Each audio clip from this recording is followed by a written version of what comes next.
Assalamualaikum warahmatullahi wabarakatuh. Perkenalkan, nama saya Vanessa Malewati dengan NIM 170662303 dari program studi S1 Akuntansi. Pada kesempatan kali ini, saya akan membahas salah satu kasus dalam hukum bisnis, yakni kasus korupsi. Seperti yang sama-sama kita tahu, kasus korupsi ini masih marak banget terjadi di Indonesia dan modus dari kasus korupsi ini macam-macam banget. Salah satu modusnya yaitu proyek fiktif. Proyek fiktif merupakan, proyek yang sebenarnya itu nggak pernah ada dan nggak pernah dijalanin sama perusahaan. Tetapi perusahaan-perusahaan yang nakal malah, meminta kepada pemerintah, dana untuk melancarkan proyek ini. Kasus yang hari ini bakal aku bahas itu, merupakan salah satu kasus yang cukup ramai karena melibatkan salah satu perusahaan BUMN ternama di Indonesia. Langsung aja kita mulai. Kasus ini mengungkap bagaimana korupsi beradaptasi di era digital. Tepatnya pada tahun 2017 saat pemerintah Indonesia sedang gencar-gencarnya mendorong transformasi digital. Sekelompok eksekutif dari anak perusahaan BUMN ternama di Indonesia justru melihatnya sebagai peluang emas untuk melakukan tindak korupsi. Pelaku utamanya adalah petinggi PT SCC dan PT GTS. Perusahaan-perusahaan ini seharusnya menjadi pionir IT nasional, tetapi sayangnya yang terjadi malah sebaliknya. Mereka malah merencanakan skema korupsi canggih yang memanfaatkan kompleksitas proyek IT. Modus mereka dimulai dengan mengidentifikasi proyek-proyek strategis. Tentunya proyek-proyek ini bukanlah sembarang proyek, tetapi proyek-proyek vital untuk transformasi digital pemerintah, seperti contohnya pengembangan data storage untuk big data pemerintah, lalu ada sistem keamanan jaringan untuk melindungi data sensitif, dan juga platform analitik untuk kebijakan yang berbasis data. Setelah target diidentifikasi, mereka membentuk jaringan perusahaan cangkang, yang bagi mereka ini merupakan langkah krusial. Perusahaan seperti PT PKS dan PT WST mulai didirikan. Di atas kertas mereka memang tampak sah, ada kantornya, ada struktur organisasinya, bahkan ada website perusahaannya. Tetapi pada realitanya, perusahaan ini adalah perusahaan-perusahaan cangkang yang isinya kosong, alias tanpa kapasitas teknis di dalamnya. Berikutnya, eksploitasi reputasi. PT SCC dan PT GTS yang berbekal nama besar perusahaan induknya mengajukan proposal ke berbagai instansi pemerintah. Proposal ini merupakan karya seni penipuan milik mereka. Proposal-proposal ini dipenuhi dengan jargon IT rumit dan spesifikasi yang cenderung dilebih-lebihkan. Misalnya, untuk sebuah dinas yang butuh sistem analitik sederhana, mereka mengajukan arsitektur big data dengan kapasitas pemrosesan 100 terabyte per hari. Overkill, tapi memang terdengar canggih. Di sini mereka memanfaatkan kelemahan sistem.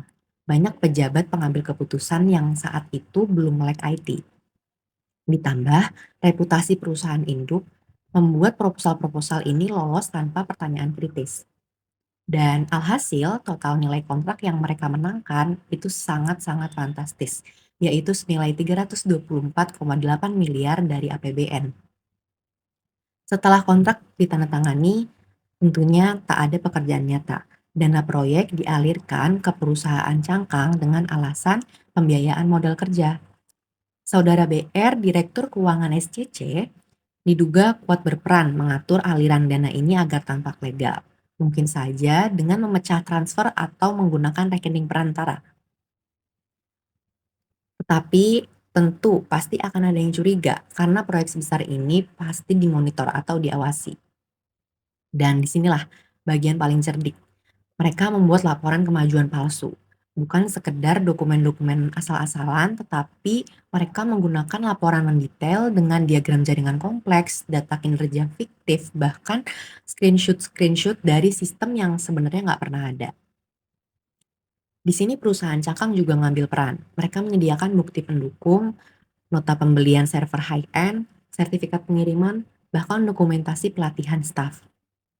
Semuanya memang asli, tetapi diambil dari proyek lain atau barang yang sebenarnya nggak pernah dipakai. Saudara SM dari PT PKS misalnya, yang diduga ahli dalam menyediakan bukti-bukti meyakinkan ini.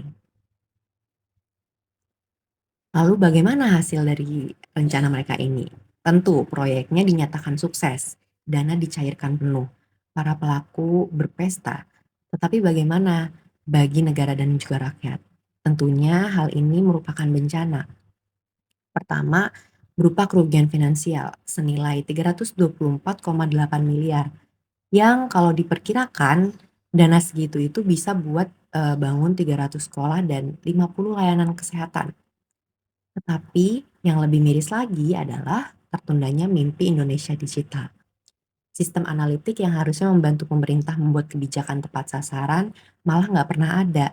Infrastruktur big data untuk integrasi layanan publik cuman tertulis di atas kertas. Keamanan jaringan yang lemah membuat data sensitif warga rentan bocor. Tentunya bukan cuma rugi uang, tetapi juga rugi waktu dan juga kepercayaan.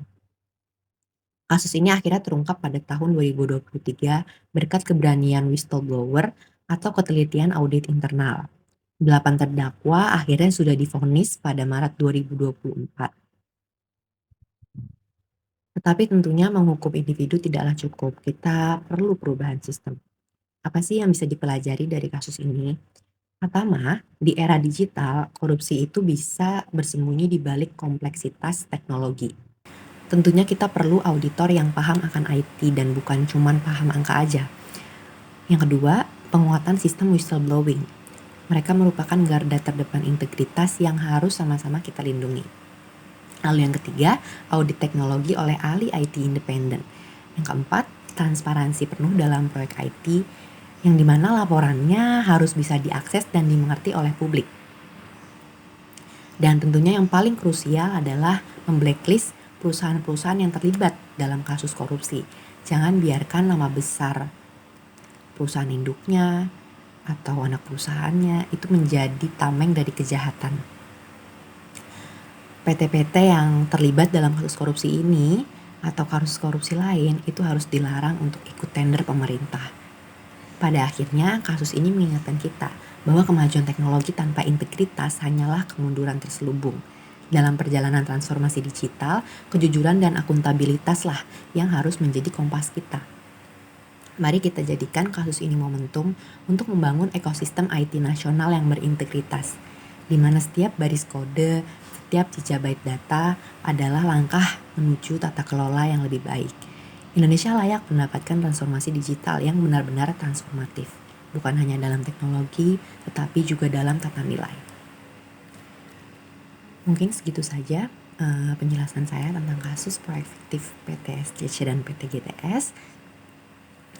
Kurang lebihnya mohon maaf. Terima kasih. Wassalamualaikum warahmatullahi wabarakatuh.